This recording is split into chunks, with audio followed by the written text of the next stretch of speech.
오늘 이제 문자 축제 관련한 이제 프리 행사죠, 이게. 여기서부터 시작해서 요 길 따라 내려가다 그 지도가 있으면 하나라도 출력을 했으면 좋았을 걸 그랬네요. 내려가서 통인시장 있는 데서 다시 거꾸로 옥류동 47, 옥인동 47번지 쪽으로 올라가서 저 서울교회 위에까지 올라가는 이런 물소리 들리는 동네. 이 동네 이름 수성 이렇게 이런 이름 붙은 동네 제가 알기에는 이 대한민국에 아마 한반도에 유일하지 않을까 싶습니다. 이렇게 물소리 들리는 동네라고 이렇게 아주 직접적으로 쓴. 물소리 안 들리세요? 지금 안 흐르니까. 안 들리죠? 수맥이 다 끊겨갖고 저 도로 내고 하면서 다 끊겨서 여름에 좋을 때는 물 흐르는 소리가 꽤 좋습니다. 요즘도 여름에 비 온 다음에 오면은 소리가 꽤 나고 좋아요. 여기서부터는 추정입니다. 추정인데 수성동이라는 것은 잘 아시지만 저 세종의 셋째 아들인 안평대군이 산 영역이라고 얘기를 하죠. 그래서 이거는 이 인왕동 중에서 조선 초기에 왕자가 살던 영역이라고 해서 별도로 이름을 붙여줬던 것 같습니다. 그러니까 인왕동이라는 이름은 원래 있었던 이름이고 그 서울이 생길 때부터 붙였던 이름이고 그 다음에 그로부터 한 5, 60년 지나서 개국으로부터 이 안평이 태어나서 결혼해서 사니까 별도로 잘라서 요 영역만 그 이방원의 영역입니다. 다 이방원이 살던. 내려가서 그 얘기는 다시 좀 하겠지만 이방원 할아버지 영역 중에 일부를 잘라서 손자 안평한테 준 거겠죠. 이 수성동 계곡을 글로 남겨놓은 글과 증언으로 남겨놓은 사람이 몇 사람이 있습니다. 하나는 요 아래 살던 이중섭이라는 화가가 이 계곡을 올라갔다가 내려왔다는 게 자기 편지에 있습니다. 어느 날 자기 개인전 열기 위해서 여기 준비하면서 오늘은 아침에 올라가서 이 계곡에 목욕을 하고 요 내려와서 국밥집에 가서 국밥을 2그릇이나 시켜 먹고 점심 때 나가지 않고 그림을 열심히 그렸어. 그 다음에 윤동주가 하숙집에 내려가다 보면 있잖아요. 윤동주는 증언이 없고 일본에서 돌아가셨으니까 윤동주와 같이 살던 정병옥 선생이 나중에 증언을 하기를 동주와 나는 아침에 올라가서 산책하고 내려와서 아침을 먹었다 어쩌고 이런 증언들이 있어요. 윤동주, 이중섭 이런 사람들이 이제 거닐었던 어떤 자기 표현에 굉장히 능했던 사람들이 이 골짜기를 끼고 꽤 살았던 거고 겸재도 역시 이런 흔적들이 좀씩 남아있는. 좀 이걸 알만한 사람들이 그런 거죠. 이 아파트 뒷곁에 저쪽으로 저기 앞에 이게 뒤랍니다. 이거 복개도 안 하고 그냥 했는데 이 아파트 뒷곁에 계곡에 걸쳐놓은 다리가 있는데 이걸 난간 가드를 벗겨내고 시멘트 입힌 걸 조심스럽게 걷어내면 혹시 요게 나올지 모른다. 그 얘기를 한 겁니다. 자연석 2개가 나오면 280년 전의 그림에 바로 그것일지도 모른다라고 얘기를 해서 서울시가 난짝 들여다 버리지 않고 조심스럽게 깨본 겁니다. 이거를 컴프레서로 살살살살 깨고 가드 없어요. 그랬더니 저게 나온 거예요. 아, 저게 나온 거예요? 나온 거예요. 아, 갖다 놓은 게 아니고? 갖다 놓은 거 아니에요. 그러니까 아파트 뒤에 시멘트 바르고 이 가드 세웠던 거, 가드 없이 떨어지니까 세웠던 걸 조심조심 털어보니까 요게 나온 거니까 글자가 하나도 없기 때문에 100% 요거라고 증명할 수는 없어요. 100% 요거란 증명은 없습니다만은 특별한 일이 없는 한은 요것이 저것일 가능성이 높다는 거죠. 그러니까 신기하고 재밌지 않습니까? 어떻게 보면 저런 게 나왔다는 것 자체가 고맙다는 느낌도 들기도 하고. 근데 그거는 한 번 더 생각을 하면 약 600년 전으로 데이트가 올라갈 수도 있다는 겁니다. 제 얘기, 아까 한 얘기는. 안평대군 시절로. 그건 추정이에요. 스페큘레이션이지만 아마 저걸 안평이 자기 영역으로 받은 데를 표시하기 위해서. 들어가야 되니까. 동부가 필요하니까. 동부의 표시. 어떻게 보면 요건 내 집이야. 그러니까 들어오지 마. 라는 표시일 수도 있고 여기서부터 내 영역이야. 라는 표시일 수도 있는 것으로 놓았을 가능성이 있다. 그건 스페큘레이션이다. 한번 생각해 보자. 그런 얘기입니다. 아니야 오늘 제목을 불가근 불가원 이렇게 붙이자고 이제 했는데 네. 그건 뭐냐면 불가근 불가원이라는 게 저거잖아요. 가까이 할 수도 없고 멀리 할 수도 없다는 거거든요. 그러니까 그거는 권력과의 거리를 얘기하는 거예요. 권력은 불가근 가까이 가면은 타 죽는 거고 불가원 너무 멀리 가면 얼어 죽기 때문에 권력과는 너무 가깝지도 너무 멀지도 않은 거리를 유지해야 된다고 얘기를 하는 겁니다. 이쪽이 지금 누상동이거든요. 근데 원래 조선시대 이름이 누각동입니다. 누각동이 커지니까 누상누하로 일제시대에 자른 겁니다. 그러니까 저 이름을 붙인 사람은 원래 지명을 아는 거죠. 이거 다 여기서 안 썼어요. 이 시기에 쓰였다 안 썼거든요. 이거는 윤동주가 여기서 41년 5월, 6월 두 달이에요, 딱. 여기다가 여름방학 때 자기 고향 용정에 갔다 왔어요. 7, 8월. 그래서 2학기는 부가현동으로 나가서 살았어요. 부가현동 살 때 요거 썼어요. 요건 잘 모르겠어요. 여기서 쓰지 않은 건 분명해요. 그러니까 이게 이렇게 쓰면 이게 오히려 이게 공해. 거짓이. 이게 문학사만 들여다봐도 이렇게 안 쓰거든. 왜냐면 윤동주라는 사람은 자기 그 시의 뒤에 전부 자기가 언제 탈구했는지를 써놨어요, 날짜를. 그래서 자기 일생 그 전기적 그 기록하고 문학 작품하고 맞춰보면 어느 시기 어디에 살 때 썼는지 다 알 수 있어요, 윤동주. 거의 100% 알 수 있어요. 근데 그걸 놓고 이렇게 쓰면 안 되지요. 여기 뭐 잘 아시는 대로 이 박노수 미술관이죠. 이제 이거는 몇 년 전에 돌아가시기 전에 종로구에 이제 기증했죠. 자기 이름을 붙인 미술관을 개설하고 유지해 줄 수 있냐 했더니 종로구가 why not? 안 해줄 이유가 없죠. 그러니까 서로 윈윈이죠. 근데 이 박노수 씨는 1970년인가 71년인가 이제 집을 사서 왔으니까 이 집의 내력하고는 아무 관계가 없습니다. 그리고 저 집은 37년인가 윤덕영이 자기 딸과 사위한테 살라고 준 집이 윤덕영은 아시는데 요 작은 산줄기 안쪽 옥류동 한 약 2만 평 정도 되는 땅을 갖고 살면서 그 초입에 집을 지어서 딸하고 준 건데 친일파 윤덕영에서 더 거슬러 올라가면 여기 이제 왕비들의 집 터전이었다는 거죠. 왕비의 가족이면서 동시에 중요한 게 여기 중인들의 터전이었어요. 그래서 왕족들이 조선 초기부터 균열이 생겨 1차 왕자의 난이 이 동네에서 벌어진 겁니다.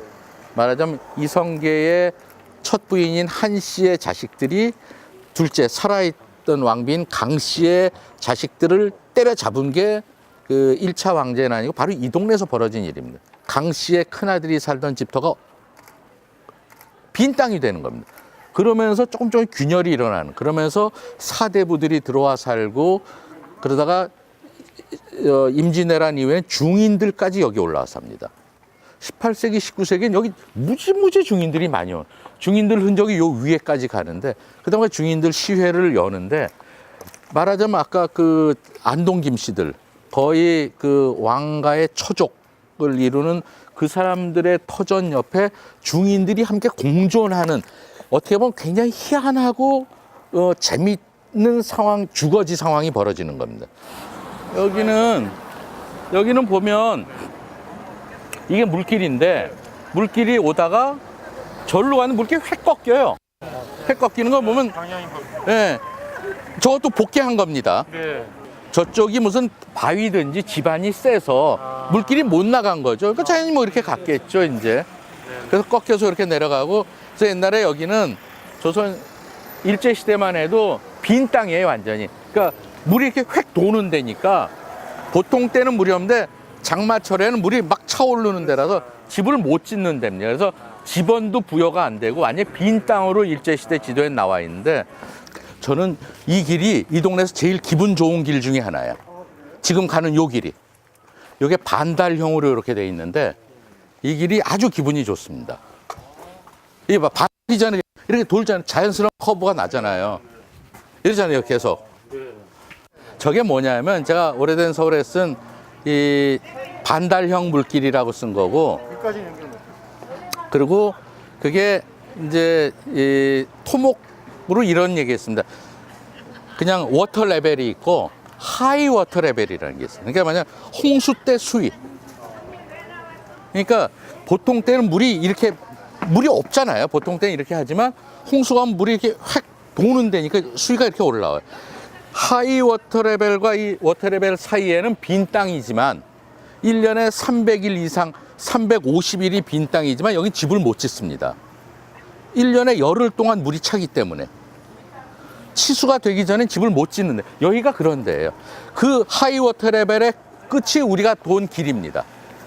저 길이 아주 기분이 좋고 수백 년 전부터 거기까지만 사람이 다녔던 길이라는 거예요. 거기만. 자연 지형상 그럴 수밖에 없어요. 아무튼 이 자연 지리적 양상을 잘 해석해서 보면 여러 가지 지금 도시와 길의 양상까지도 여러 가지 설명이 가능한 대목들이 많습니다. 그 청계천을 복원하니까 저 광교가 나온 것과 마찬가지로 여기도 돌다리가 3개가 있어요.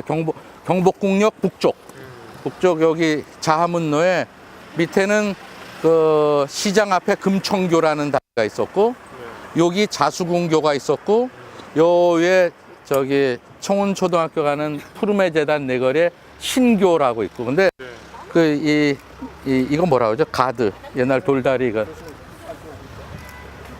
난간석인가? 난간석은 없어지고, 그 신교의 난간석은 청운초등학교에 남아 있어요. 청운초등학교 그 화단에 뭐 여러 개 있다고 그래도 못 봤는데, 나머지는 난간석 없어졌는데 빼고서 나머지는 다 있습니다. 밑에 그대로. 자수궁이 무슨 궁인지는 되게 아시죠? 그 문종 때 후궁들 살라고 지어진, 선왕의 후궁들, 선왕의 후궁 살라고 지어진 궁궐이 자수궁이고, 자수궁 되기 전에는 북학이라는 그 교육기관이 있었고, 북학 전에는 당번의 집이었다는 거죠. 이렇게 길이 난 걸로 봐서 이 아래가 대개 이방원의 집터기 때문에 정확히는 알 수 없지만 이 길이 아마도 이방원과 이방번의 영역의 경계선쯤이 아닌가 생각해 볼 수가 있습니다. 증거는 없습니다. 그리고 오래전부터 이렇게 길이 있으니까 다리도 이렇게 놔서 자수궁 들어가는 길로 삼았던 거, 자수궁 입구가 뭐 여긴지 잘 모르겠습니다만은 다리가 저긴 걸로 봐선 건너와서 가니까 대개 이것이 두 왕자의 경계선이고, 따라서 1차 왕자의 난에 피비린내 나는 그 죽고 죽이는 경계선쯤 됐을 것 같습니다. 이게 조선 초기에 말하자면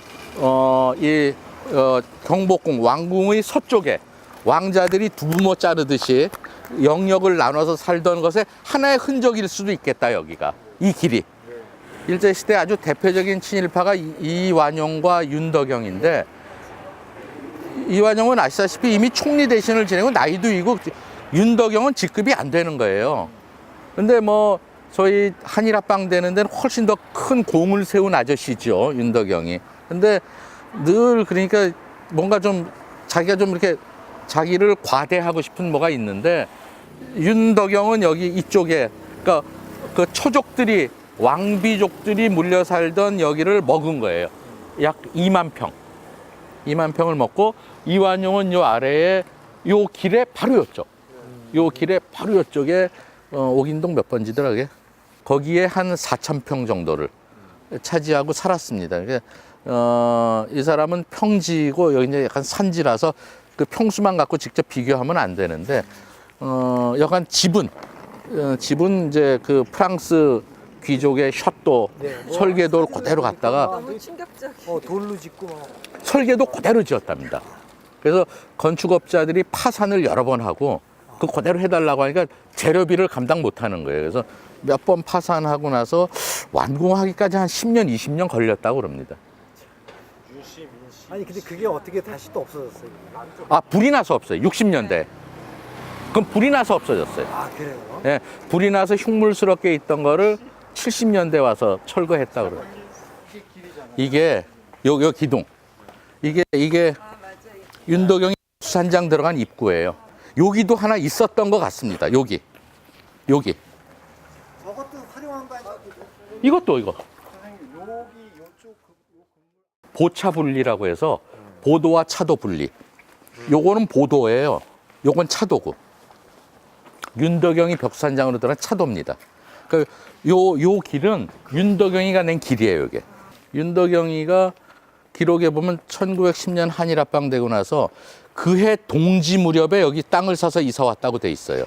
그러니까 아마 공사를 언제 시작했는지 모르지만 1910년, 11년, 12년경에 공사를 시작할 때 자동차가 있던 사람이니까 자기들은 그렇게 했는데 옥인동 47번지가 전부 윤덕영이 집입니다. 무지 넓은 4,000평인데 요 근처의 집원들은 또 47번지가 아니야. 그러니까 길은 자기 거고 주변은 아니고 저 안에 들어갔어야 이제 자기 집인 거예요. 이렇게 가봅시다. 이게 윤덕영이 닦은 길을 따라서. 이거 아니에요. 이건 이제는 누구 집이냐면 여성이라는 사람 집이에요. 이쾌대 친형이에요. 그러니까 여성은 남성이에요. 그러니까 이름이 호가 여성이에요. 호가 뭐 철엄이라는 여자 있죠. 그 계집여변에 입고 쓰는 거. 이게 맞아 전치사예요. 영어로 like 뭐뭐처럼. 젊을 때 친구 셋이 독립운동 한다고 하니까 그 선배 한 사람이 3명 호를 지어줘. 중국 간다고 공부하러 간다니까 하나는 너는 그 한자로 약자도 처음에 상선 약수 할 때 초에 오른쪽 우자 쓰는 거. 그것도 like 뭐뭐처럼이라는 뜻이에요. 그러니까 약산 산처럼 김약산이 김원봉 아니에요. 김원봉 약산 김원봉 그다음에 약수 김두전 물처럼. 저는 한자를 모르는 한자로 운이 뭐가 안 맞았니 별처럼 할 때는 약성하면 뭐가 좀 안 맞았는지 여성 이렇게 지어준 거예요. 그러니까 산처럼 물처럼 별처럼 이 삼총사죠. 그러니까 다 말하자면 진보적 민족주의자고 그 중에 한 사람 이 여성이라는 사람이 여기 살던 데고 경북 칠곡의 엄청난 부자입니다. 아버지가 일찍 개화해서 기독교인으로 독립협회에도 가담했어요. 이 여성의 아버지가. 그래서 아들이 똑똑하니까 서울 유학 간다고 해서 집을 사준 게 여기야. 이 사람은 대단한 사람, 완전 르네상스적 지식인입니다. 동아일보 조사부장 할 때 일장기 말소 사건이 나서 그 이상범하고 친구예요. 이 여성이. 이 사람은 부장이고 이상범은 조사부원이에요. 그러니까 이상범이 자르면서 책임지고 이 사람도 잘린 거죠. 이 여성도. 그러다가 이제 숨어 이렇게 은거하면서 한 일이 두 가지. 하나는 독립동맹이라는 거 만들어서 비밀리에 독립을 준비하는 일을 여운형 계열로서 한 일 하나. 둘째는 돈이 많으니까 복식사를 연구한 거예요.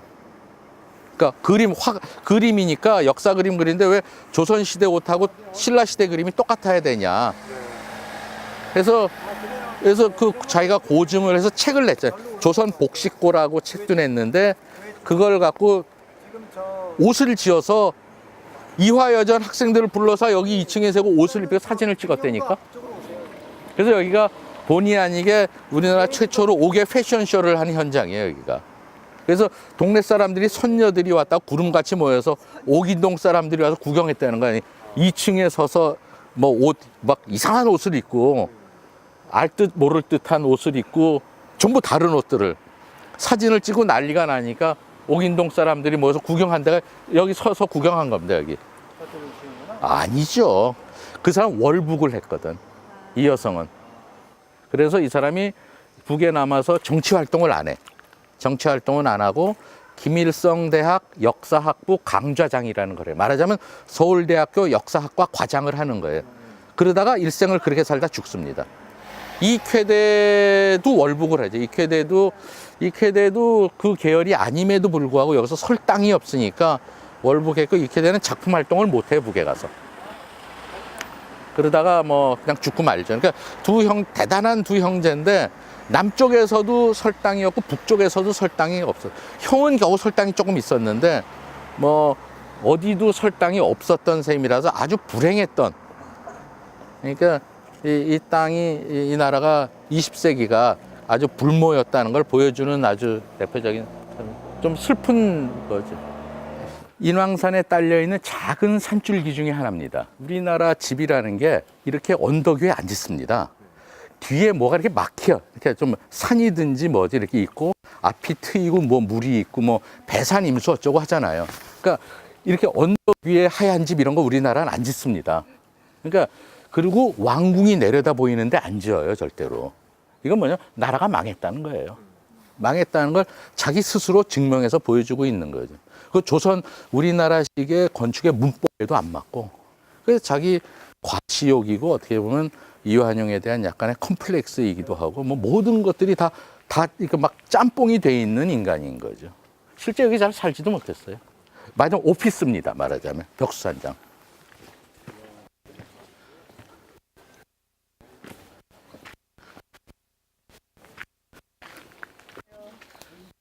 아유, 오랜만에.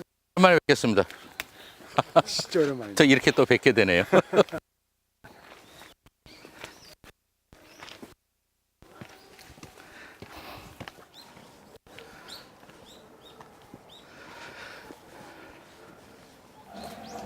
끝입니다. 오늘 여기가 끝이. 그 핸드폰으로 다시 찾아보세요. 그 아까 봤던 김홍도 송석원 시사 야연도 그 장소가 여기에요. 박노수 미술관이 있는 데는 옥류동 초입인 거고 여기는 옥류동 끝이에요. 그러니까 아침에는 옥류동 초입에 모여서 시 쓰고 폼 잡고 놀다가 밤에는 여기 올라와서 달빛 보면서 여기 언덕배기 여기 앉아서 술 마시고 노은 거지.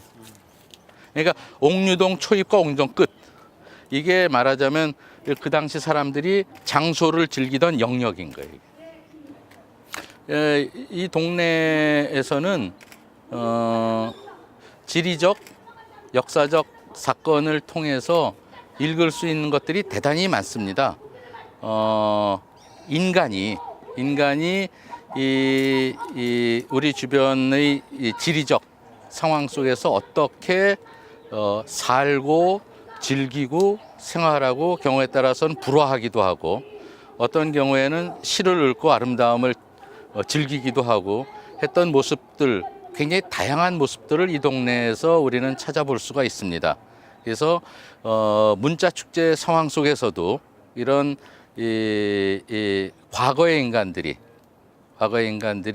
이 지리적 역사적 상황을 어떻게 즐기고 활용했는지를 살펴가시면서 이 축제를 운영할 수 있다면 더욱 좋을 것 같습니다.